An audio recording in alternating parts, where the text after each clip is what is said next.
We finally got to learn more about the Nintendo Switch. At Nintendo's presentation, we finally got to see some games that are coming out, we got a release date and pricing, and we finally got to see how the thing works. I'm Andrew the New Guy, and today on gameranx, we're here to talk about 10 new things you need to know about the Nintendo Switch.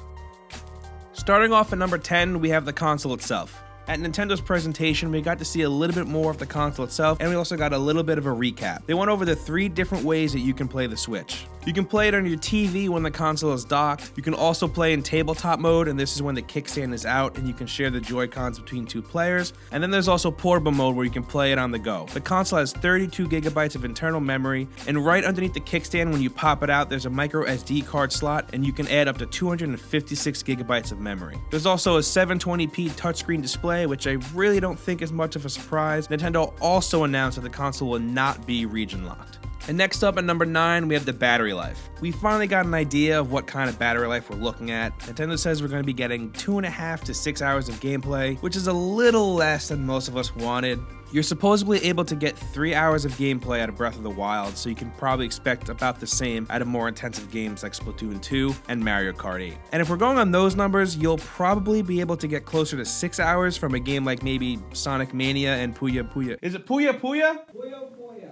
Puyo Puyo? Yeah. And Puyo Puyo Tetris. But yeah, me and everyone else on the internet definitely would have liked a little bit more battery life on this thing. I mean, 2.5 to 6 hours really isn't a lot, especially if you're spending a lot of your day on the go commuting. And up next, at number 8, we have the Joy-Con controllers. We finally got to see the Joy-Cons in action and actually learn what they do. We learned that they'll have gyro motion controls, which I think most of us saw that coming, and now it's actually official, we know it for real. There's also a capture button, which will let you capture screenshots and gameplay and share it all over social media. The Joy-Cons will also have a motion IR camera that can detect hand movements and distance. There's also HD Rumble, which was shown off by Nintendo in a way that had me and probably a lot of other viewers lost for a little bit. So essentially, it's like the surround sound of Rumble. The example they use is if you're holding a glass in a game with 2 ice cubes in it and you shake said glass, you'll be able to tell that there are 2 ice cubes in the glass. And one more quick thing, the Joy-Cons are going to be released in 3 different colors: gray, neon blue, and neon red, with more colors and designs that are expected to be announced sometime in the future.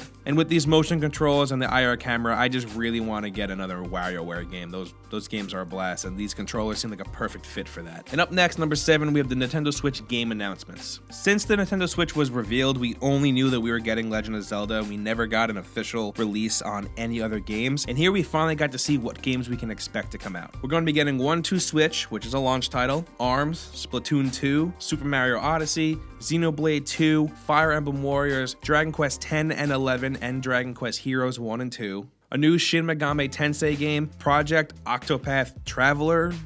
What? The man himself, Todd Howard, told us that Skyrim is officially coming to the Switch, and then we're also getting No More Heroes and FIFA. And then, of course, there's Zelda Breath of the Wild, which we already knew about, and a port of Mario Kart 8. And up next, number 6, we have Nintendo's online services. We got a few details about Nintendo's new Switch online service. The service is going to be needed to take part in online multiplayer voice chat, which is actually an app that you have to download on your phone, which is pretty weird. You also have exclusive access to deals, just like you do with Xbox Live and PlayStation Plus. You're also going to get access to a monthly download of a free NES or SNES game, but there's some fine print there. You only get access to that game for the month, and then it's gone and you're on to the next one, which is a little strange because PlayStation Plus and Xbox Live does let you keep those games in your library for as long as you pay for the service. And while Nintendo didn't give us a price for the service, they did say that all players will get the service for free until this fall, and then once that trial runs out, you are expected to pay for it. And up next, at number 5, we got to learn a little bit more about the Switch's physical games. We knew that they were going to be cartridge-based for a while now, and we did get a quick look at one during the original Nintendo Switch reveal, but at Nintendo's presentation, we got to get a better look. The cartridge looks a little bigger than a 3DS cartridge or PS Vita cartridge, and the retail packaging does look longer than a 3DS or PS Vita case, but more narrow than an Xbox One and PS4 case. Actually, it really looks like a PSP game case. Also, the games are going to retail for $60 a pop. And up next, number 4, we have accessories. We were able to get a look at some of the accessories that we'll be getting our hands on, and I must must say the pricing is a little steep. The Pro controller will be going for $69.99. The Joy-Cons will be $49.99 a piece or $79.99 for a set of 2. The Joy-Con charging grip will go for $29.99. The docking station is going to run you $89.99. And then we also got the steering wheel, which is $14.99 for a set of 2. So that pricing is a little steep. Seeing that the console comes with only one controller, you're definitely going to want to get another one, and it's going to run you a bit of money.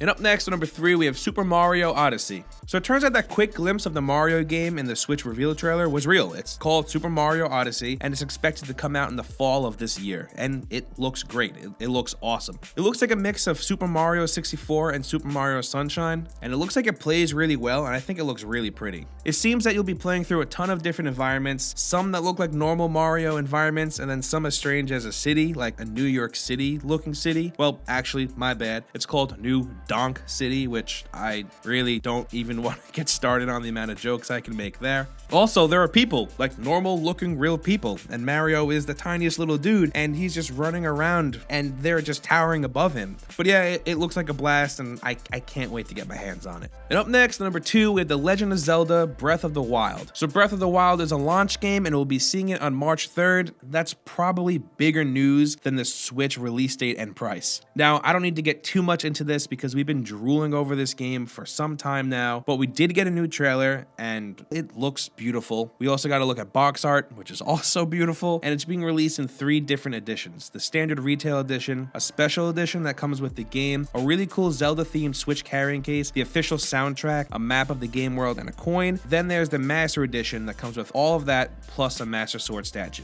And up next, number 1, we have the Nintendo Switch's release date and price. So the Switch is arriving much earlier in the month than I thought. It'll be releasing on March 3rd at $299.99. There's also going to be 2 different SKUs at launch. One console will ship with 2 gray Joy-Con controllers, and the other one will ship with a neon red Joy-Con and a neon blue Joy-Con. So that's a quick wrap up of what we got to see at the Nintendo Switch event, and I have to say that I'm pretty excited about it. I would have liked to get a few more games at launch and maybe a few more games on the horizon, but I'm not complaining. Like I said, I'm really excited about the hardware, and I can't wait to get my hands on it. But I want to hear from you guys, so meet me down in the comments. Let me know what you guys thought about the presentation, what you think about the games coming out, and what you think about the console itself. And liking this video really helps us out, and also we put out content like this every single day, and the best way to get it is by subscribing to the channel. And once again, I'm Andrew the New Guy, and I'll see you next time right here on gameranx.